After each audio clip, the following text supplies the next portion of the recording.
പാകിസ്ഥാനെ നിരാശപ്പെടുത്തിക്കൊണ്ട് അഫ്ഗാനിസ്ഥാൻ്റെ നിലപാട്, ഉറച്ച നിലപാട് ഇപ്പോൾ തുർക്കിയിലെ ഇസ്താൻബുളിൽ നടന്ന യോഗത്തിൽ അഫ്ഗാനിസ്ഥാൻ്റെ ആ ഉറച്ച നിലപാട് തുർക്കിയെ പോലും ഞെട്ടിച്ചിരിക്കുകയാണ് എന്നുള്ളതാണ്. അഫ്ഗാനിസ്ഥാനും പാകിസ്ഥാനും തമ്മിലുള്ള സമാധാന ചർച്ചകൾ വീണ്ടും ഫലമില്ലാതെ അവസാനിച്ചിരിക്കുന്നു എന്ന റിപ്പോർട്ടുകൾ പുറത്തുവരുന്നു. തുർക്കിയുടെയും ഖത്തറിൻ്റെയും മധ്യസ്ഥതയിൽ ഇരു രാജ്യങ്ങളും തമ്മിലുള്ള മൂന്നാം ഘട്ട സമാധാന ചർച്ചകൾ ഇസ്താൻബുളിൽ നടന്നു വരികയായിരുന്നു. തീവ്രവാദ വിഷയത്തിൽ വിട്ടുവീഴ്ച ചെയ്യില്ലെന്ന് പാകിസ്ഥാൻ പറയുന്നു. എന്നിരുന്നാലും തെഹ്രീക്കെ താലിബാനെ നിയന്ത്രിക്കുമെന്ന് അഫ്ഗാനിസ്ഥാൻ രേഖാമൂലം ഒരു വാഗ്ദാനവും നൽകിയില്ല.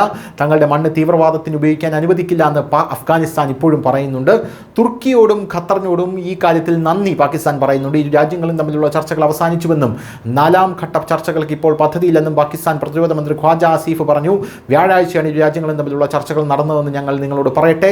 തെഹ്രീക്കെ താലിബാൻ പാകിസ്ഥാനെതിരെ നടപടിയെടുക്കുമെന്ന് അഫ്ഗാനിസ്ഥാൻ രേഖാമൂലം നൽകണമെന്ന് പാകിസ്ഥാൻ ആവശ്യപ്പെട്ടു. ഇതിനു പുറമെ തുർക്കിയുടെയും ഖത്തറിൻ്റെയും മധ്യസ്ഥതയ്ക്കും സംഘർഷം കുറയ്ക്കുന്നതിനും ഖവാജ ആസിഫ് നന്ദി പറയുന്നുണ്ടായിരുന്നു. വെറും കൈയോടെയാണ് മടങ്ങേണ്ടി വന്നതെന്നാണ് ഖാജ ആസിഫ് പറയുന്നത്. അഫ്ഗാനിസ്ഥാൻ തൻ്റെ വാക്കുകൾ കേൾക്കാൻ തയ്യാറാണെന്നും എന്നാൽ ഒരു രേഖാമൂലമുള്ള കരാറിൽ ഒപ്പിടാൻ തയ്യാറല്ലെന്നും ഖാജ ആസിഫ് പറഞ്ഞു. അതായത് തെഹ്രീക്കെ താലിബാനെ നിയന്ത്രിക്കുമോ എന്ന് ചോദിക്കുമ്പോൾ അഫ്ഗാനിസ്ഥാൻ നിയന്ത്രിക്കുമെന്നാണ് പറയുന്നത്. എന്നാൽ അത് എഴുതി ഒപ്പിട്ട് തരുമെന്ന് പറയുമ്പോൾ അത് തരാനായിട്ട് അഫ്ഗാനിസ്ഥാൻ തയ്യാറല്ല എന്നുള്ളതാണ് പാകിസ്ഥാൻ്റെ നിലവിലത്തെ ആധി എന്ന് പറയുന്നത്. മധ്യസ്ഥത വഹിക്കുന്ന രാജ്യങ്ങൾ അവരുടെ ശ്രമങ്ങളിൽ ഒരു കല്ലും ഉപേക്ഷിച്ചിട്ടില്ല. ഇവർ ശുഭാപ്തി വിശ്വാസികളായിരുന്നുവെങ്കിൽ അവർ ഞങ്ങളോട് നിർത്താൻ ആവശ്യപ്പെടുമായിരുന്നു. ഞങ്ങൾക്ക് വെറും കൈയോടെ മടങ്ങേണ്ടി വന്നു. ഇത് കാബൂളിലും അവർ നിരാശരാണെന്ന് കാണിക്കുന്നു. എന്നിരുന്നാലും പാകിസ്ഥാൻ്റെ നിലപാടും ഇതുവരെ മാറിയിട്ടില്ല. വീണ്ടും ചർച്ചകൾ പരാജയപ്പെട്ടിരിക്കുന്നു എന്ന റിപ്പോർട്ടുകളാണ് ലഭിക്കുന്നത്. News desk news Malayalam.